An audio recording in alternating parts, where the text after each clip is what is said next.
찬송가 259장입니다. 찬송가 259장.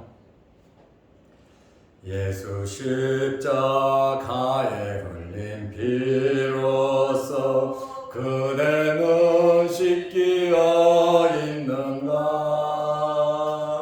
더러운 죄 희게 하는 능력을 그대는 참으지 않은가.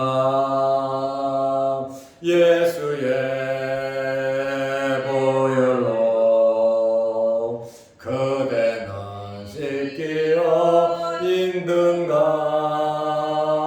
마음속에 여러 가지 죄악이 깨끗이 씻기어 있는가.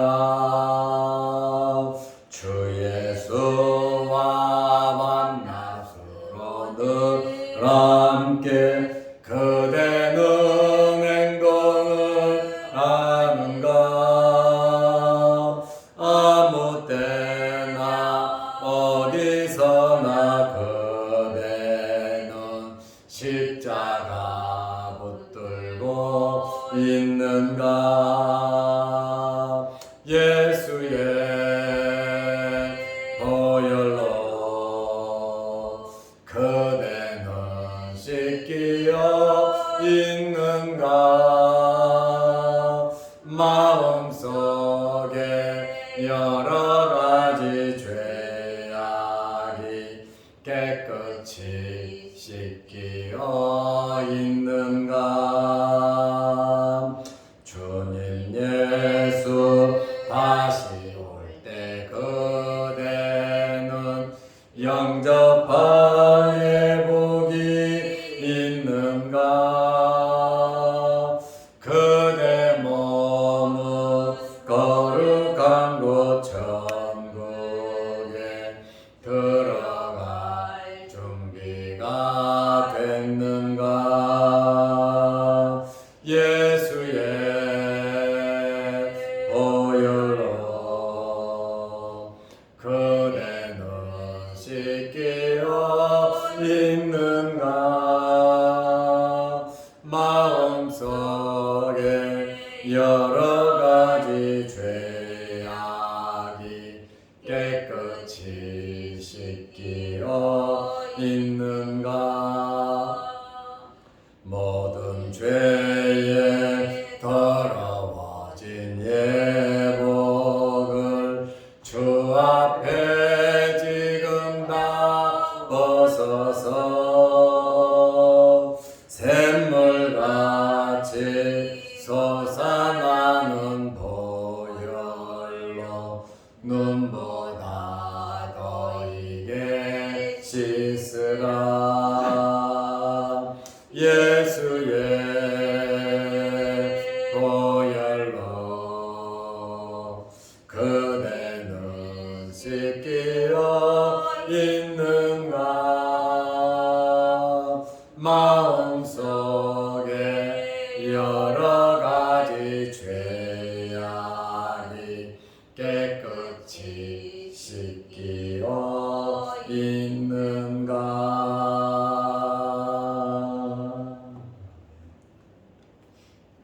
사도신경으로 우리의 신앙을 고백하겠습니다. 전능하사 천주를 만드신 하나님 아버지를 내가 믿사오며 그 외아들 우리 주 예수 그리스도를 믿사오니 이는 성령으로 잉태하사 동정녀 마리아에게 나시고 본디오 빌라도에게 고난을 받으사 십자가에 못 박혀 죽으시고 장사한 지 사흘 만에 죽은 자 가운데서 다시 살아나시며 하늘에 오르사 전능하신 하나님 우편에 앉아 계시다가 저리로서 산자와 죽은 자를 심판하러 오시리라. 성령을 믿사오며 거룩한 공회와 성도가 서로 교통하는 것과 죄를 사하여 주시는 것과 몸이 다시 사는 것과 영원히 사는 것을 믿사옵나이다. 아멘. 하나님의 말씀 누가복음 10장 12절에서 16절 말씀까지 보겠습니다. 내가 너희에게 말하노니 그날에 소돔이 그 동네보다 견디기 쉬우리라. 화 있을진저 고라시나 화 있을진저 벳세다야 너희에게 행한 모든 권능을 두루와 시돈에서 행하였더라면 그들이 벌써 베옷을 입고 제에 앉아 회개하였으리라. 심판 때에 두루와 시돈이 너희보다 견디기 쉬우리라.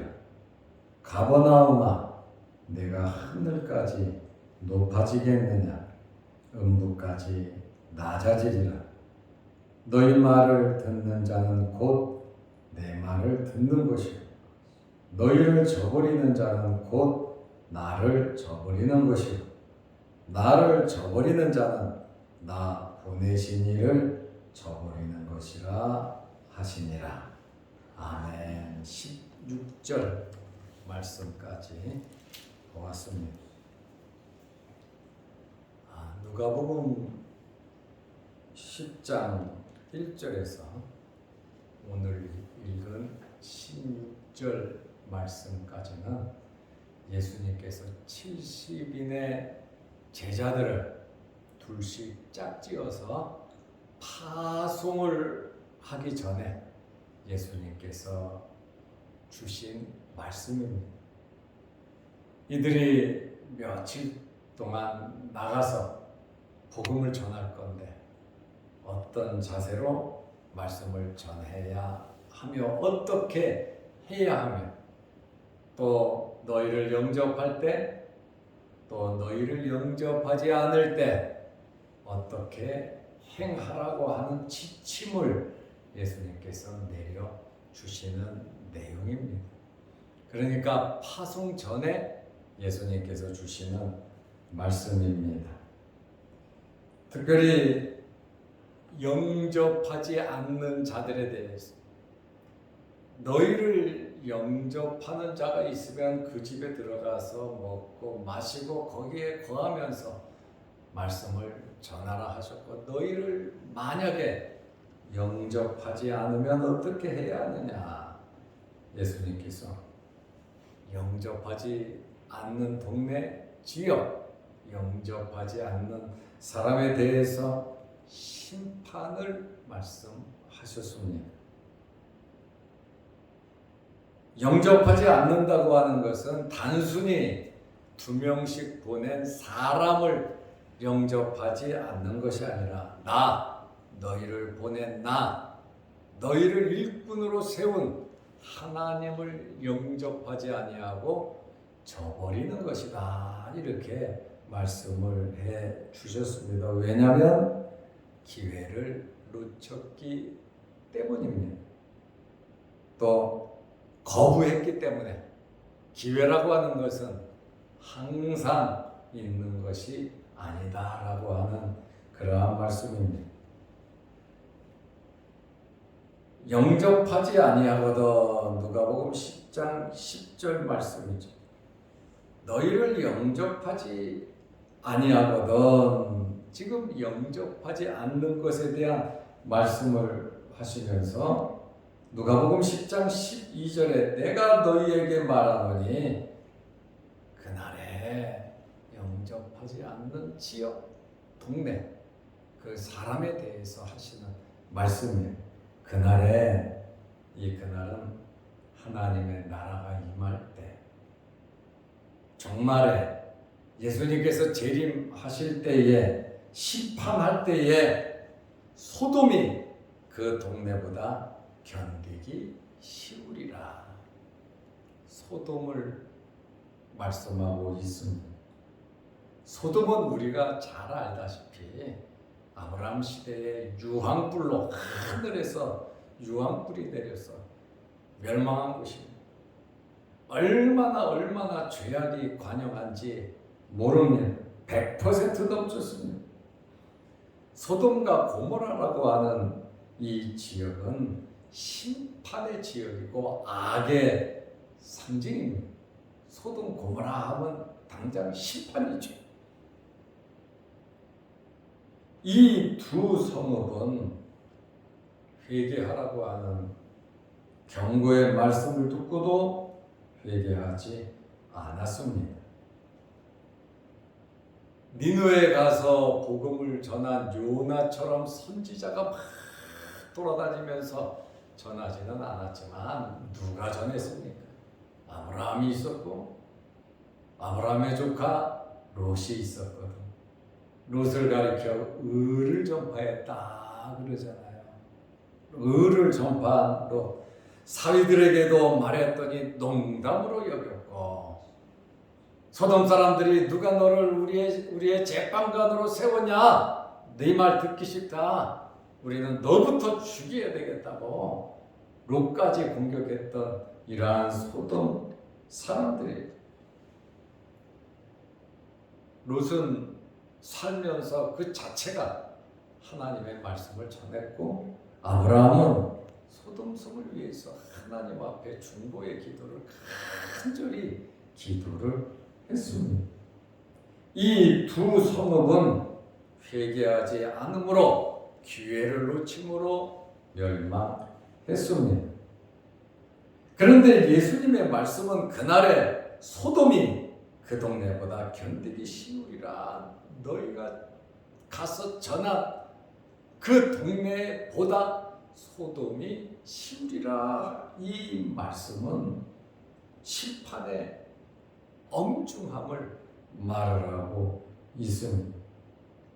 복음을 거부한 자들에게, 말씀을 받아들이지 않은 그러한 자들에게 이 엄중하고도 엄청난 시험이, 심판이 있을 것을 예수님께서 말씀하신 겁니다.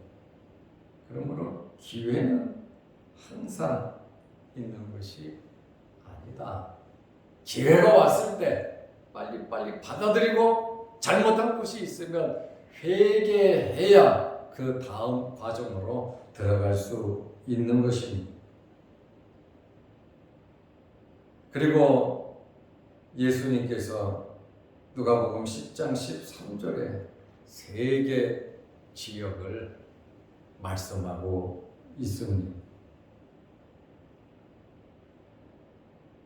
화 있을진저, 영접하지 않는 자들에게는, 복음을 받아들이지 않는 자들에게는 화가 있다.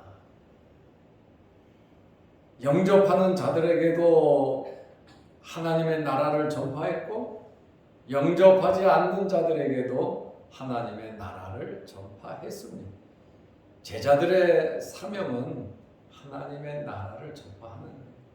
영접하는 자들에게는 말씀을 전하고 병든 자를 고치고 말씀을 전했고, 영접하지 않으니까 병든 자를 고칠 기회도 없고 말씀을 전할 기회도 없고 아무런 기회가 없죠. 특별히 예수님께서 세계 지역을 화 있을진저 말씀하셨는데, 고라신에 대해서 말씀을 하셨습니다. 고라신은 가버나움에서 4km 떨어진 곳입니다. 가버나움은 예수님께서 굉장히 활동을 많이 했던 그 지역이지요. 화 있을진저 벳세다야. 벳세다는 갈릴리 호수 근처입니다. 예수님의 여러 명의 제자들의 고향이 벳세다이기도 합니다. 고라신이라고 하는 뜻은 나무가 많은 곳이라는 뜻이고, 벳세다라고 하는 뜻은 어부의 집이라고 하는 그러한 뜻이 있습니다.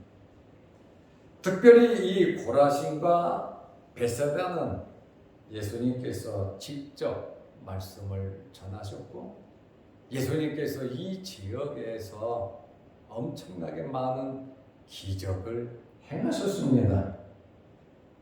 그런데 선지자들이 말씀을 전한 것도 굉장히 중요한 기회인데 선지자를 보내시는 말씀 자체이신 예수님께서 하나님의 아들이 직접 와서 말씀을 전하고 많은 권능을 행했음에도 불구하고 이들은 믿지 않았고 영접하지 않았고 회개하지 않았습니다.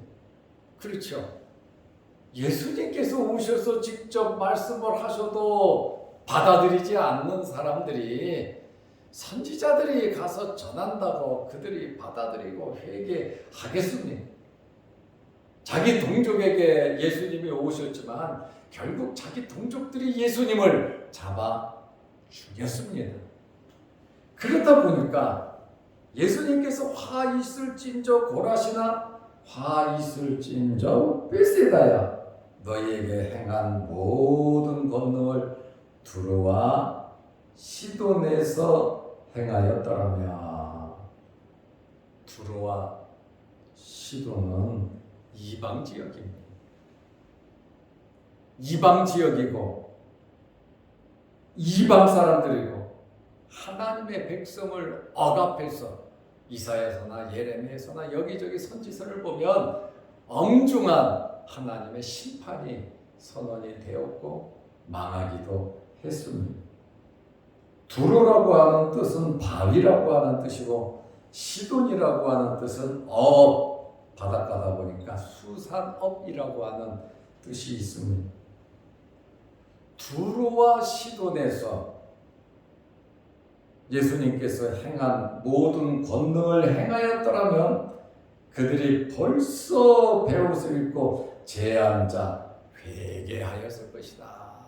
이렇게 니느웨 사람들처럼 회개했을 것을 예수님께서 말씀하고 계십니다. 이만큼 말씀을 받아들이고 말씀 읽고 예배드리고 제사 지내고 종교적인 행사를 하고 아브라함의 자손들이라고 하는 이러한 사람들이 오히려 두로와 시돈만도 못한 이방인만도 못한 그러한 자들이 되버리고 말았습니다. 예수님께서 많은 애정과 관심을 가지고 기적을 베푸시고 복음을 전한 곳인데 회개하지 않았다. 누가복음 10장 14절에 예수님의 말씀은 심판 때에 마지막 때에 하나님의 나라가 임할 때 두루와 시돈이 너희보다 견디기 쉬우리라.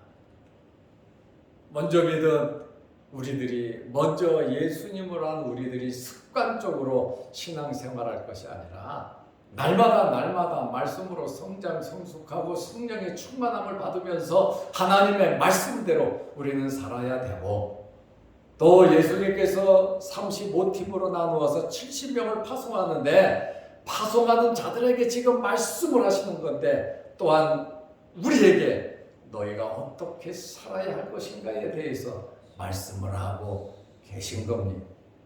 우리는 우리 일을 하면서 사는 것이 아니라 하나님의 일을 하면서 살아가는 겁니다. 우리는 하나님의 나라를 선포하면서 우리의 삶 말 자체가 바로 전도와도 같은 거거든요. 70문도가 나가서 전한 것처럼 우리 또한 나가서 전할 때 예수 그리스도의 이름으로 나아갈 때 예수의 이름으로 우리가 살아갈 때 영접하는 사람들이 있고 반대하는 사람들이 있다 그 말입니다. 우리는 주님의 말씀을 기억하면서 영접하는 자들도 만날 것이고 반대하는 자들도 영접지 않는 자들도 만날 것인데 예수님의 말씀대로 우리는 말씀을 마음에 새기면서 순종하면서 살아야 되는 성경을 보면 주님의 말씀을 마음에 새기고 내 생각 내 뜻을 주장하지 아니하고 무조건 순종했더니 기적이 나타나더라 그 말이에요. 주님의 말씀에 순종할 때는 여러분 기적이 있습니다. 이것은 체험해 본 사람만이 알고 주님께서 여러 번 12 제자들을 통해서 기적을 이루셨는데 주님의 말씀대로만 할 때 기적이 나타났어요.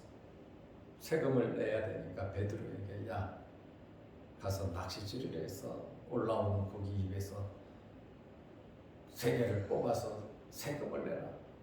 참 엉뚱한 말씀이지. 그래도 순종했더니 물고기 입에서 돈이 나오잖아. 어린 나귀를 갖고 오라 그럴 때 2명의 제자를 보냈더니 건너편에 가서 나귀를 데려오잖아요. 모르는 일이지만 앞으로 일이 어떻게 전개될는지 모르지만 말씀에 순종했더니 되지 않습니다. 가나 혼인 잔치에서도 마리아가 종들에게 저분이 선생님이 뭐라고 하든지 너희는 순종해라. 이유도 묻지 말고 무조건 순종해라. 그러니 물을 떠다가 붓고 그거를 연회장에다가 갖다 주니까 기가 막힌 포도주가 되지 않습니까? 떠온 사람들만 알더라. 그러니 저와 여러분이 기적을 체험하는 성도들이 되시기를 바랍니다. 어떨 때 가능합니까? 주님의 말씀을 듣고 그 말씀을 마음에 품고 그대로 살면 되는 거예요. 영접하는 자가 있으면 그대로 하고, 영접하지 않는 자들이 있으면, 마을이 있으면 큰 길에 가서 신발의 먼지를 떨어버리고 하나님의 나라가 임한다고 그들에게 선포하면 되는 거예요. 똑같아요. 사명은 하나님의 나라를 선포하는, 선창식을 베푼 마가의 다락방도 주님 말씀 듣고 물동이 들고 가는 사람 쫓아가서 주님 만나서 준비한 거 아닙니까? 주님의 말씀 속에 기적이 있습니다. 그래서 항상 우리는 미래를 알지 못하지만 미래를 잘 준비하는 것은 말씀을 마음에 품고 믿고 그대로 순종하는 거예요. 그래서 말씀대로 살으라는 거예요. 미래는 우리는 모르죠. 어떤 것이 잘 될지, 어떤 것이 진짜 복인지 모르잖아요. 그래서 말씀대로, 말씀으로 돌아와서 겸허하게 누가 뭐라 그러든지 하나님 앞에서 말씀대로 살아간다면 아마 놀라운 은혜가 여러분들에게 있을 겁니다.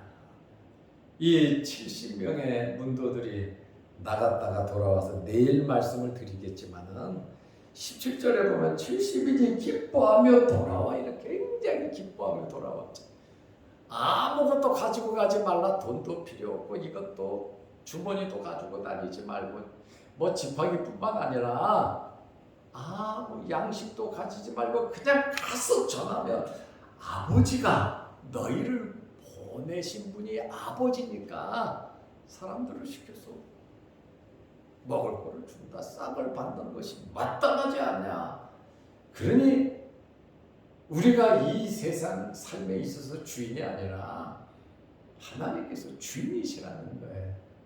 그리고 우리가 하나님 말씀대로 순종하며 살아가면 여러 가지 많은 변수와 많은 변화가 우리에게 있지만 우리는 분명한 기준, 주님의 말씀. 지금 70명이 전부 다 예수님의 말씀을 듣고 있잖아요. 어린 양을 이리에게 보낸과 같도다. 그러면서도 아무것도 가지지 말고 나가서 전파하라. 일꾼은 자기 싹을 받는 것이 마땅하니라. 왜요? 저와 여러분은 하나님의 일꾼입니다.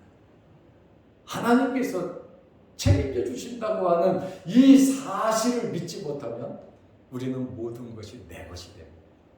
내 마음대로, 내 생각대로, 내 계획대로 살아갑니다. 그리고 나서 나중에 말년에 후회를 하면서 살게 된다고 말해요.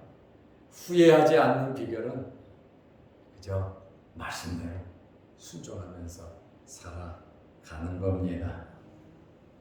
예수님께서 가버나움의 심판을 선언하셨어요. 누가복음 10장 15절에 가버나움아, 가버나움이라고 하는 뜻은 위로의 마을이라는 뜻입니다.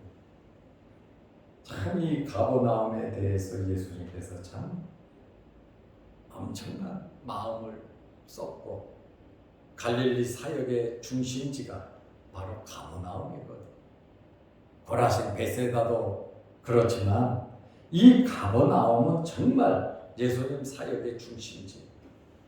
내가 하늘까지 높아지겠냐, 음부까지 낮아지리라. 결국 교만은 거죠. 교만은 받아들이지를 않아요. 교만하면 회개할 줄 몰라요. 자기밖에 몰라요. 그러므로 예수님께서는 음부까지 너는 낮아질 것이다, 이렇게 받아들이지 않는, 예수님께서 그렇게 엄청난 일을 해 주셨지만 받아들이지 않았다라고 하는 그러한 말씀입니다. 구체적으로 예수님께서 결론으로 하시는 말씀이 누가복음 10장 16절입니다. 너희 말을 듣는 자는 내 말을 듣는 것이고, 너희를 저버리는 자는 너희를 저버리는 게 아니라 나를 저버리는 거예요. 예수님을 저버리는, 나를 저버리는 자는 곧 나 보내신 이를 저버리는 것이다. 곧 너희를 저버리는 것은 하나님을 저버리는 것이다. 그러니 우리의 위치가 정말 중요하다는 거예요. 지금 70명의 위치, 12제자의 위치가 우리의 위치와 또 같습니다. 하나님의 대리자로서, 하나님의 사자로서, 하나님의 사신으로서 우리가 살아가는 겁니다. 내 꿈을 펼치고 내 뜻을 이루려는 것이 아니라 하나님 뜻 안에서 하나님의 나라와 하나님의 의를 이루기 위해서 우리들이 살아가고 있다라고 하는 그러한 말씀입니다. 그러므로 이 전도자, 주님의 말씀을 듣고 나가는 자 정말 존중받아야 되고, 또 이들의 말을 들을 때에 진정 살 길이 있는데 영접하지 않는 그러한 자들이 너무 많죠. 오늘 우리는 하나님의 일꾼으로서 하나님의 권위를 가지고 예수님께서 추수할 주인에게 구하여 일꾼을 보내주소서 하라 하신 것처럼 우리는 하나님의 일꾼들입니다. 하나님의 일꾼으로서 아주 자부심을 가지고 주님의 말씀 마음에 새기고 살아가시기를 바랍니다. 기도하겠습니다. 하나님 아버지, 70인을 앞에 세우고 예수님께서 누가복음 10장 1절에서 16절 말씀까지 파송받는 자들에게 권면의 말씀을 해 주셨습니다.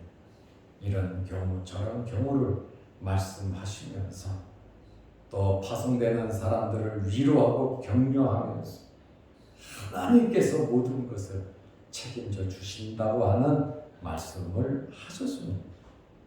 우리의 남은 생애가 나를 위한 생애가 아니라 하나님을 위한 삶을 살게 하시고, 하나님께서 주시는 말씀을 받아 그 말씀에 순종하는 하나님의 자녀로서의 삶을 살아가게 하옵소서.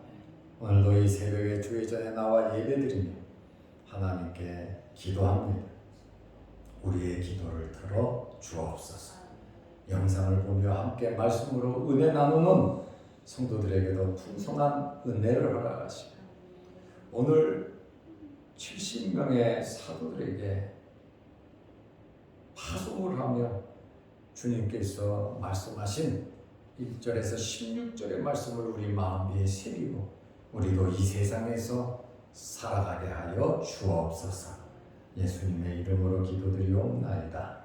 아멘. 하늘에 계신 우리 아버지여, 이름이 거룩히 여김을 받으시오며 나라의 마옵시며 뜻이 하늘에서 이룬 것 같이 땅에서도 이루어지이다. 오늘날 우리에게 일용할 양식을 주옵시고 우리가 우리에게 죄 지은 자를 사하여 준 것 같이 우리 죄를 사하여 주옵시고 우리를 시험에 들게 하지 마옵시고 다만 악에서 구하옵소서.